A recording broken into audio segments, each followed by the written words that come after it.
छोटा पैसा इकट्ठा करके बड़ा होता है, फिर वो इन्वेस्ट करते करते बड़ा होता है, सिप के अनुसार बड़ा होता है, पर 1-2 दिन में कभी वो बड़ा नहीं हो सकता।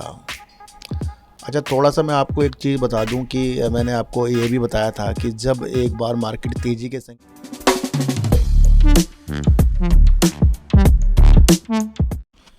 नमस्कार, आप देख रहे हैं डीप सर 6 और आज हो रहा है बहुत अच्छा मौसम भैया। मैं तो बैठ गया हूँ अपनी बालकनी में। देखो सर, कल मैं था, आपको पता ही है, देहरादून में था और वहाँ पर थोड़े-सी मैंने लाइव भी किया था और लाइव के अंदर मैंने आपको मार्केट का व्यू बता दिया था। तो उस व्यू के अनुसार तो बाज़ार ने रिएक्ट कर ही दिया है। पर वहाँ पर साथ-साथ ये भी बताया था कि भैया लॉन्ग के शेयरों को बिल्कुल भी नहीं, आपको कुछ भी नहीं करना उसके साथ, लॉन्ग के शेयर के साथ ना, मतलब निकालना नहीं है उसको। बाकी और चीज़ कर सकते हो, एवरेज करना, दूर तक के देखना तो है ही आपको। देखो सर, हर एक चीज़ मैं आपको बता दूं, व्यू पे काम होता है। बिना व्यू के आप मुझे नहीं लगता कुछ काम कर सकते हैं। पहली बात तो ये समझ लो कि थोड़े पैसों से हम कुछ नहीं कर सकते। क्या कर लेंगे हम थोड़े पैसों से, बताओ आप? 10,000, 20,000, 1 लाख, 1.5 लाख, इनसे क्या कर सकते हैं? डेढ़ से बस, अगर दुगना हो गया तो 3 लाख। 3 लाख में क्या हो जाएगा? तो सबसे पहले ज़्यादा पैसा हमारे पास होना चाहिए, है ना? पर उस ज़्यादा पैसे के लिए हमें एकदम से उसको लगाना नहीं है, मतलब धीरे धीरे इन्वेस्टमेंट करना है। 5 साल आप कहीं से पैसा लाकर डालते रहे, कमा कर, तो वो इकट्ठा हो जाएगा। उसके लिए क्या करना पड़ेगा? शेयरों को होल्ड करना पड़ेगा। तो रणनीतियों से अगर आपने वर्क किया तो भैया, छोटा पैसा इकट्ठा करके बड़ा होता है, फिर वो इन्वेस्ट करते करते बड़ा होता है, सिप के अनुसार बड़ा होता है, पर 1-2 दिन में कभी वो बड़ा नहीं हो सकता।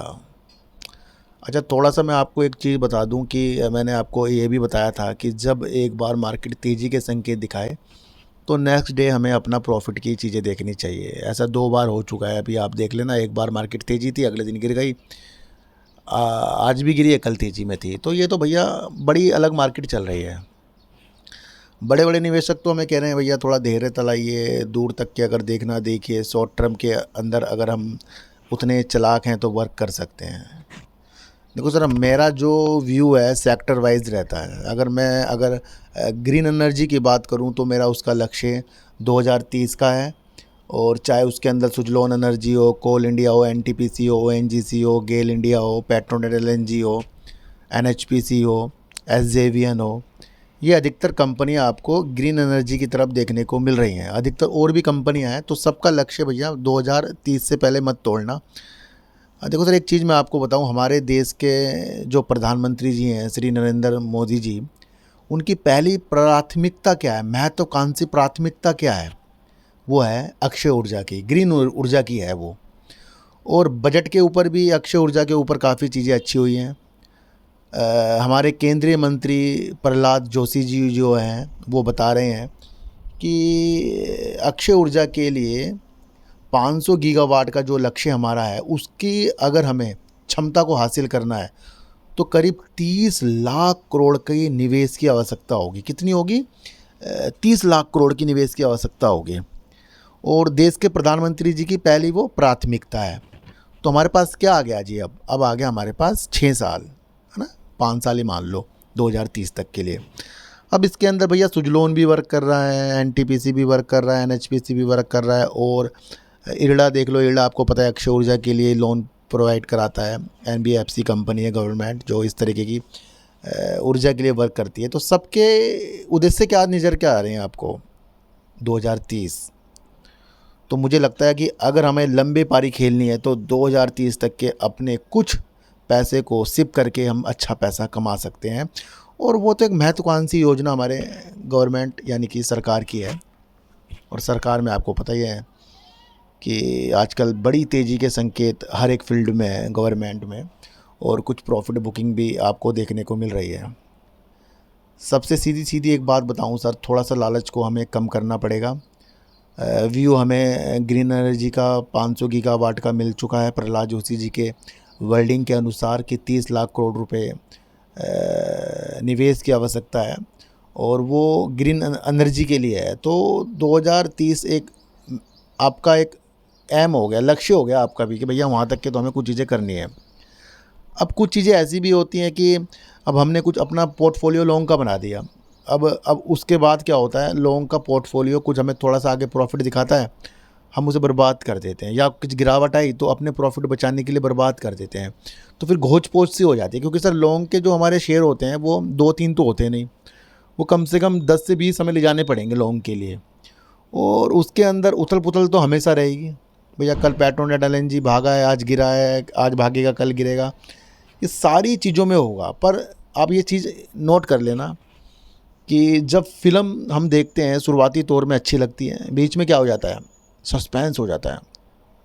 अब वो सस्पेंस कब पूरा होता है, एंड में होता है। तो अभी पिक्चर जो अभी तेज़ी की संकेत चल रहे थे वो हो चुके, अब क्या हो रहे हैं, सस्पेंस गिरावट के संकेत हो रहे हैं।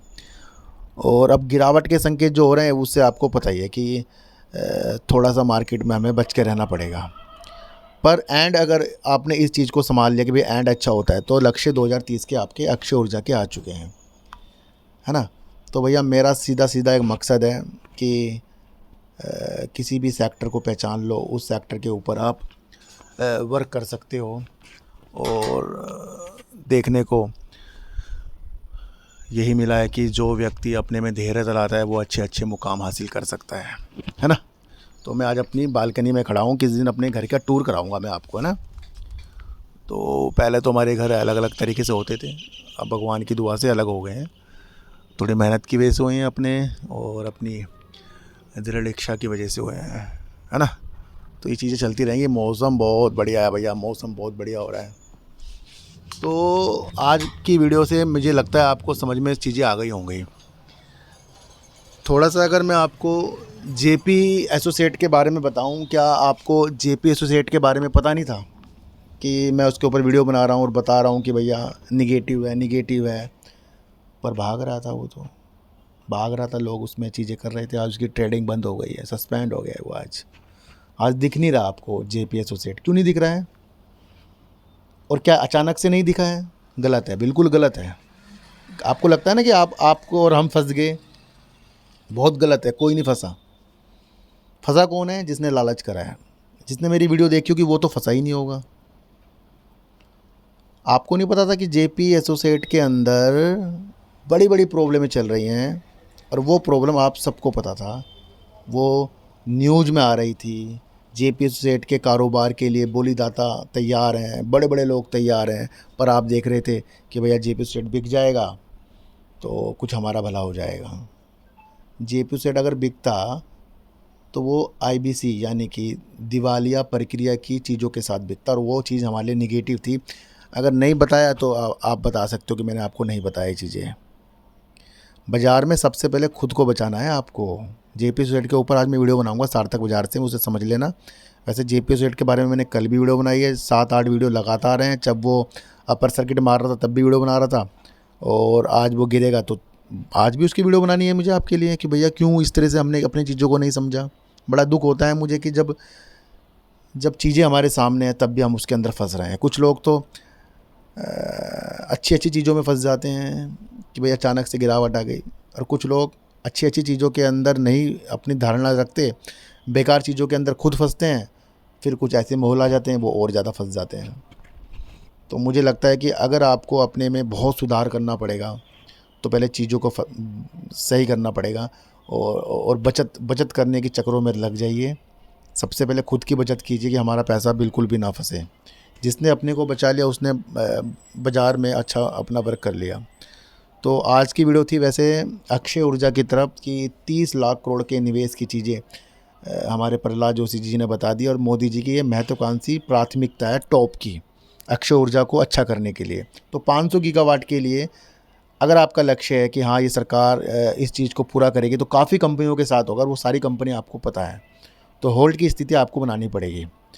कल की वीडियो देख लेना सर, अडानी डेवलपर पे बनाई थी, सुजलोन पर बनाई थी, कल मैंने आपके लिए जेपी एसोसिएट पर बनाई थी, एमटीएनएल पर बनाई थी। सारी की सारी रणनीतियों के अनुसार वीडियो थी, वो आपको सबको पसंद आई होगी। तो आज की वीडियो से आपको क्या समझ में आया सर, एक बार मुझे बता देना। तो फिर मिलेंगे आपसे नई वीडियो के साथ, जब तक के लिए नमस्कार।